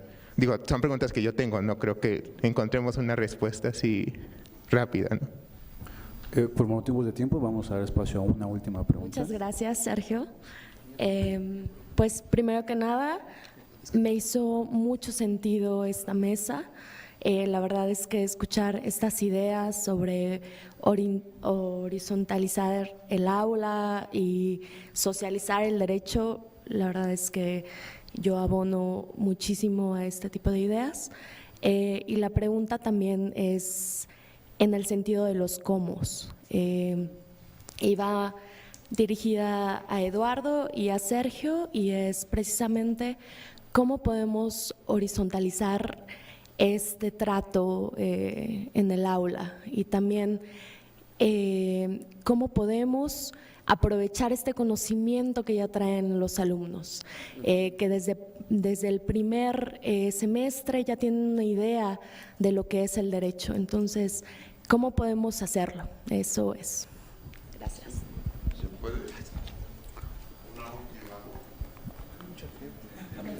Discúlpenos, habría muchos, pero es que hay una mesa que va a seguir en este espacio y ya no podemos abusar del tiempo. Ahora, nosotros estamos acá afuera, en el momento en el que terminemos la mesa podemos, si quieren, salir a platicar un poquito, ¿no? Porque… Sí, sigue un coffee break después de la mesa, entonces se pueden acercar. La idea es justamente, haciendo caso a la filosofía, ¿no?, del tema, nos vamos a acercar. Sí, un coffee break, ahorita seguimos la plática. Entonces, ¿en el orden en el que estábamos? ¿O ¿Quién quiere contestar primero? Pues si quieren, empiezo yo. Okay. Bien, voy a tratar de responder la pregunta. En el momento en que me tocó dar clase en licenciatura, traté de irme a la raíz. ¿Por qué? Me voy a la escuela de primaria y vamos, estamos pensando que el contexto no es la ciudad, ¿eh? Pensemos también en el contexto que es el interior de la República. Y aquí es donde vemos aprender de la sociedad. Yo aquí parto de algo muy importante: entre los iguales hay desiguales. Y no se tiene la misma concepción y la misma visión de las cosas. ¿Y qué pasa? Me fui a la raíz. Cuando voy a la primaria y les hablo del derecho a la vida al profesor y los alumnos, me encuentro que el alumno de 6º año de primaria le dice al profesor: o me pasa y mi papá es sicario. Y aparte distribuye estupefacientes en primaria. Después me voy a la secundaria y les hablo de la igualdad de género, en donde el chico y la chica vienen de una desintegración total, en donde el papá golpea a la mamá o la mamá golpea al papá, que también se da el caso. Y entonces, después me voy a la preparatoria y les hablo del acoso escolar. Y resulta que quien hace el acoso escolar pues es el alumno más que por miedo algunos, pero algunas chicas lo idolatran porque es el que llama la atención y demás. Bueno, partiendo de esto, entonces, ¿hacia dónde vamos con una nueva construcción? Pues bueno, para mí la poca experiencia o mucha que he tenido estando en todos los niveles y obviamente todos esos alumnos con esa problemática me llegan a la licenciatura y les trato de impartir o de enseñar un poquito de derecho partiendo del respeto y la dignidad. Y resulta que no traen una base. Y entonces, ¿qué es lo que sucede? Pues bueno, vámonos a la célula, ¿no?, que es la familia. Y si en la familia hay una descomposición, ¿qué es lo que sucede? Pues debes de empezar desde la base. Esta herramienta, un poquito ya entrando en materia, es pues, cómo tienes que darle a entender desde un niño hasta un adulto, no nada más en la educación superior, desde la educación básica, cómo le empiezas a enseñar valores, y que muchos autores mencionan que, bueno, valores morales fueron elevados a rango constitucional y son derechos humanos. Efectivamente, aquí para mí lo más importante es cómo transmites la cultura del respeto a los derechos humanos, independientemente de que si estén creados o tengamos la hegemonía del capitalismo, no, es cómo lo transmites si estás viendo una sociedad en descomposición. Y una sociedad que cuando lo vives directamente, ¿qué es lo que sucede? Pues te das cuenta de que hay un trabajo enorme por hacer y ahí es donde entran los cómo y por qué. Y entonces, bueno, a final de cuentas, creo yo que el utilizar hoy las tecnologías de información y comunicación debe ser básico. Todos los niños traen un celular y un celular inteligente. Entonces, ¿qué es lo que sucede? Pues bueno, utilicemos eso para tratar de influir, no cambiar, influir, porque a final de cuentas la educación obviamente la van a tener en la familia. La instrucción académica, que para mí es diferente, eso ya se da en las aulas. ¿Y cómo la transmites? Pues tienes que empezar desde la familia. Eso va a ser sumamente complicado. Un último ejemplo, cuando le digo a un niño de 6º año de primaria y le digo, ¿tú sabes lo que es la inviolabilidad de las comunicaciones? ¿Es que nadie te escuche? Y el niño me dice, sí, es que mi mamá se divorció con mi papá porque levantó la bocina. Entonces dices, perfecto, lo estás viendo y lo está entendiendo el niño, ¿no? Y le dices, oye, ¿tú quieres que te lo apliquen? No. Gracias.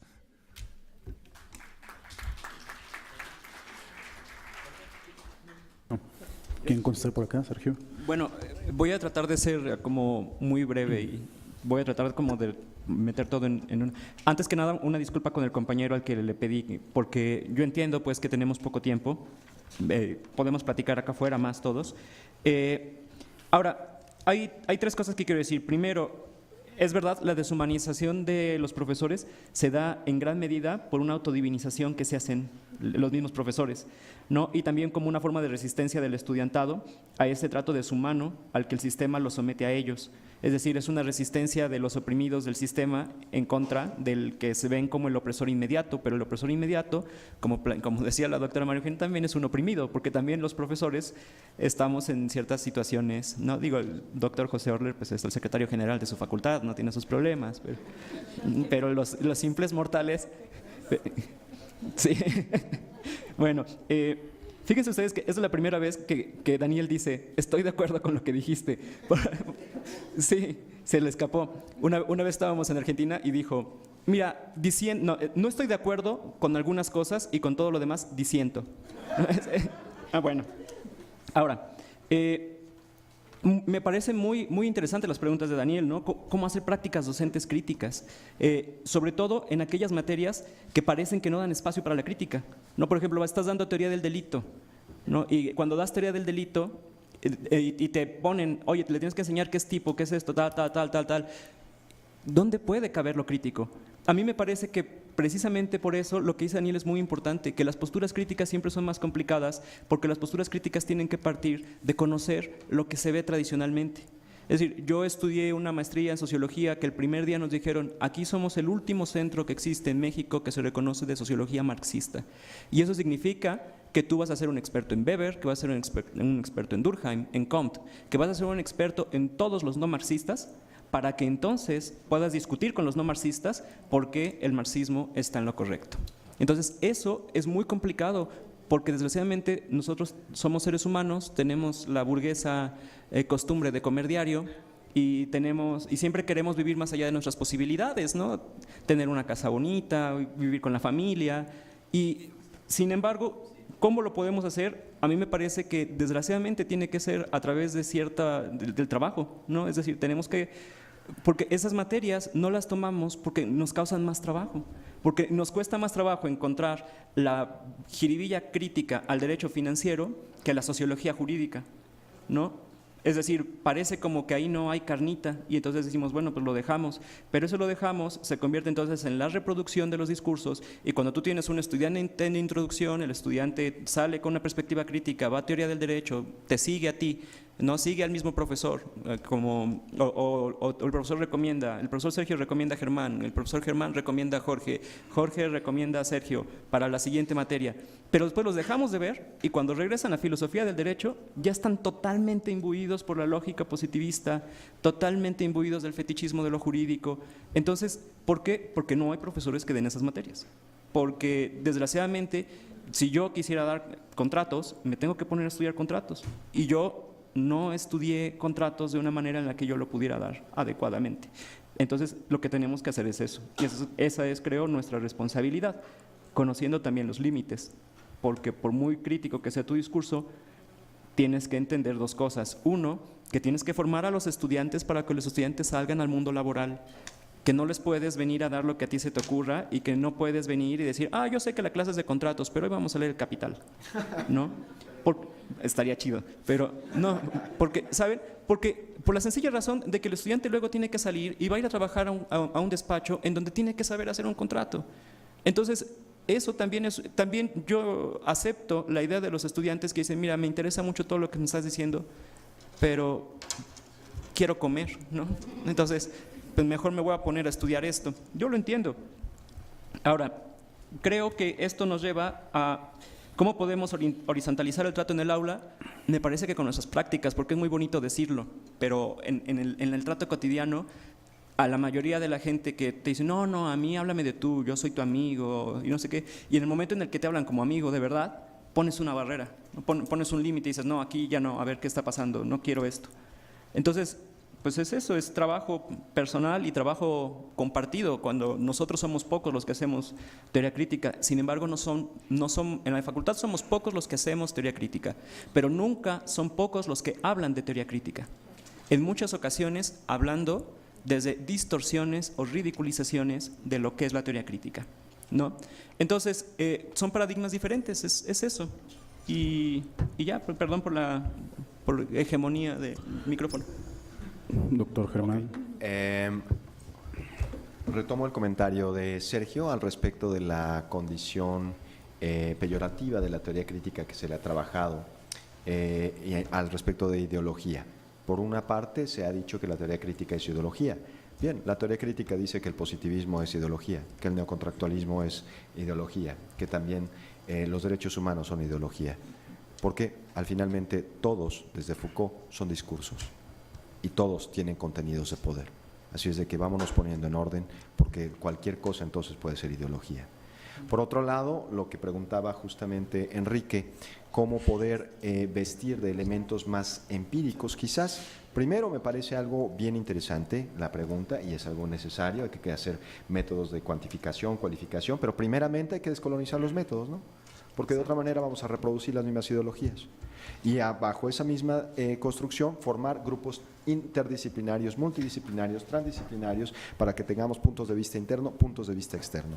Y por última parte, la última base que preguntaba Eduardo, la idea de cómo horizontalizar, la sociedad necesita de discursos universales, me parece que, momento, no hay que confundir la maicena con la pasta.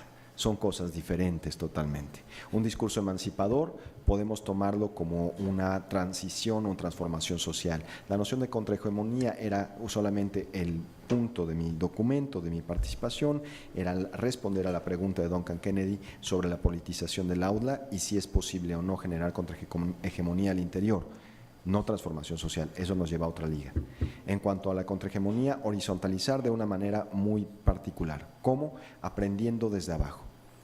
El acompañamiento de los movimientos sociales, particularmente hoy en día me encuentro haciendo acompañamiento de movimientos sociales y es una de las principales cosas que me ha enseñado tanto teóricamente como jurídicamente. He aprendido más desde abajo que en el propio sistema jurídico trabajando al interior como funcionario judicial. Entonces, una de las formas es dar la vuelta justo a esta mentalidad que el monopolio del saber está en la praxis del Estado o en la fundamentación o fundamentalismo de la universidad. No, allá afuera hay también saberes.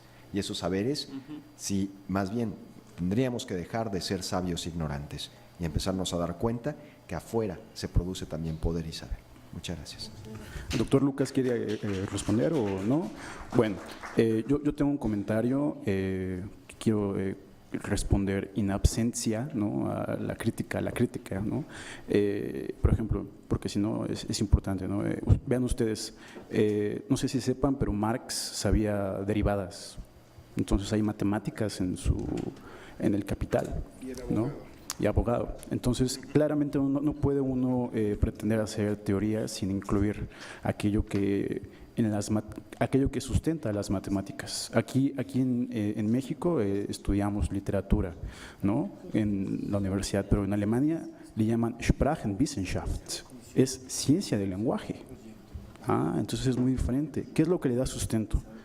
La base lógica.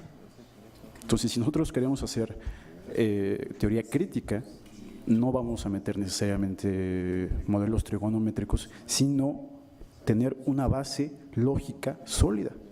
Esa es la matematización de la teoría crítica. Y no puede pasarse por alto, me parece, ¿no? Bueno, en fin, les damos, agradecemos al público, la calidez. Aquí estamos. Y antes de finalizar, quiero hacer solemne entrega de las constancias a los doctores. Y bueno, estas son. ¿Ahí se las pasaron? Bueno, pues les agradecemos entonces y los esperamos.